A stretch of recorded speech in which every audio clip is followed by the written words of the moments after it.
Bonjour les gars, bienvenue dans une nouvelle vidéo où je vais expliquer l'une de mes expériences en entretien d'embauche. C'est vrai, j'ai postulé à beaucoup d'offres, j'ai eu beaucoup de refus, j'ai eu beaucoup d'acceptations, j'ai eu beaucoup d'entretiens, mais celui-là était particulier, il était hors du commun parce que je n'avais pas postulé. Voilà. Je dormais, je me réveille et je vois un message qui me dit qu'il y a un travail pour moi. Et c'était la partie folle. Et la partie aussi très instructive, c'était ma première fois de négocier le salaire. Donc j'ai négocié le salaire. Et c'était pas pour un poste, c'était pas pour un stage, c'était pas pour un apprentissage quelque part. Voilà. C'était un poste à plein temps dans une grande entreprise de surcroît. Et un poste d'ingénieur. Et l'autre partie qui était un peu rigolote, c'est que il y a eu un petit clash d'accent anglais, donc parce que tout le processus s'est passé en anglais, donc avec les recruteurs, il y a eu un petit problème en anglais.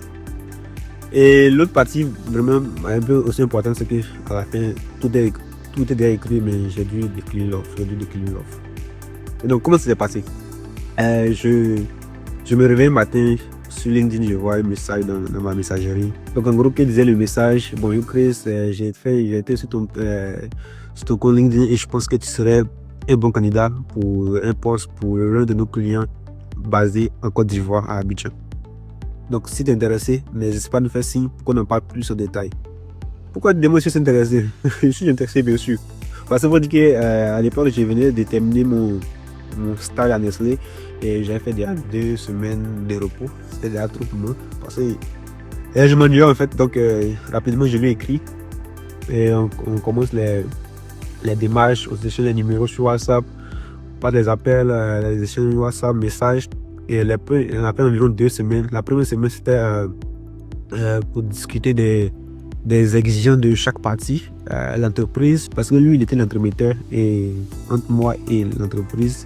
Donc on échange, il demande ma prétention salariale, mes exigences, je pense qu'il les transmet là-bas aussi, on discute.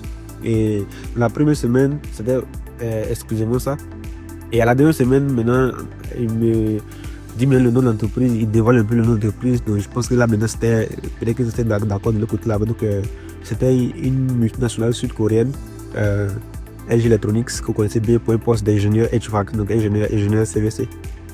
Donc tout est clair, je pense que tout est ok maintenant. Donc il me met maintenant en contact avec l'entreprise et le gérant de l'entreprise de la section de Côte d'Ivoire m'écrit. Voilà, donc on arrange un entretien, une rencontre en présentiel. Je me prépare, je m'habille bien, je mets ma veste et let's go.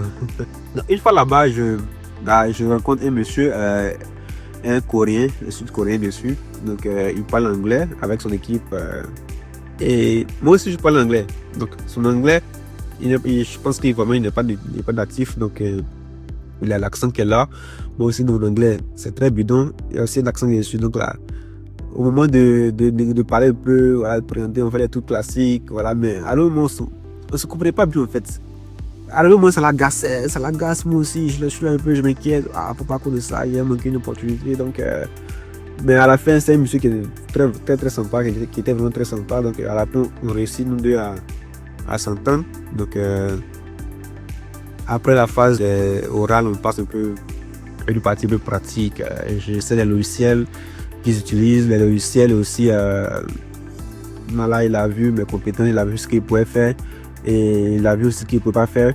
Donc après il dit d'accord, je suis prêt à travailler avec toi, je veux travailler avec toi. Donc là maintenant on passe à la partie qui était aussi intéressante. C'était la partie de la négociation du salaire. Donc combien tu veux, si tu prends combien tu veux.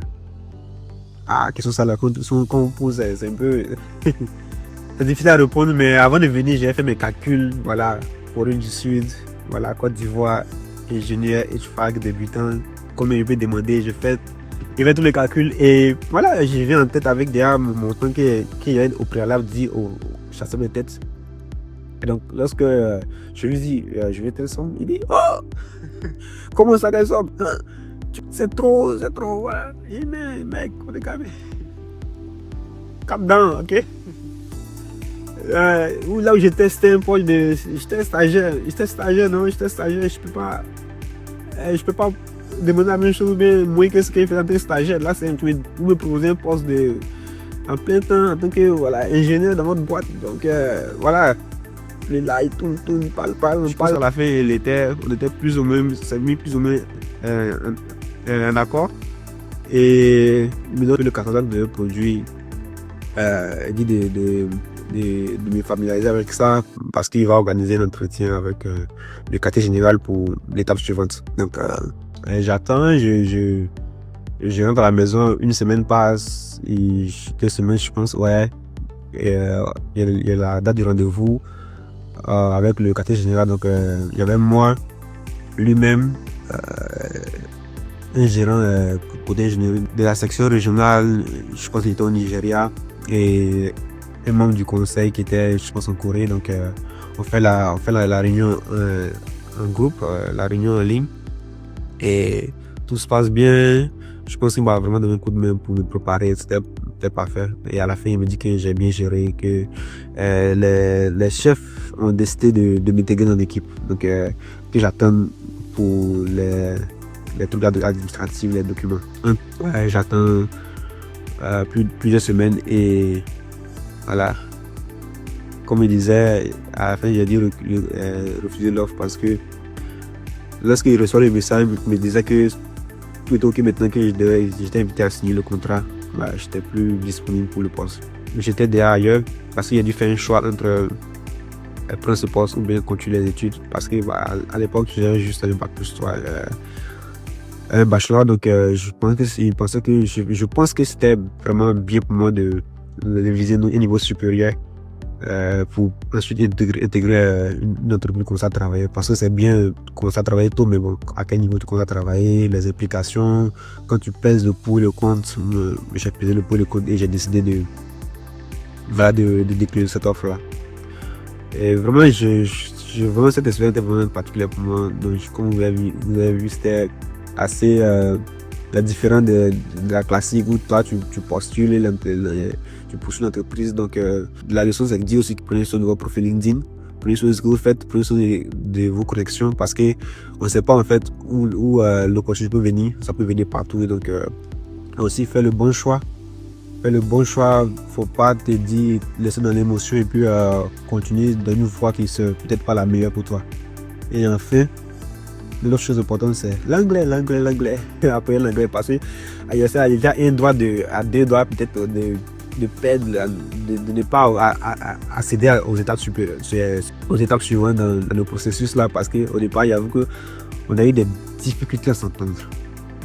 Et une remarque aussi pour ces jeunes entreprises, c'est que le processus de recrutement est assez long. Donc, nous accélérer un peu, voilà, qu'ils accélèrent un peu, parce que peut-être que si c'était passé rapidement, je sais que le travail aujourd'hui, je n'aurais pas peut-être mis mon idée focus sur l'autre opportunité qui était de continuer les études.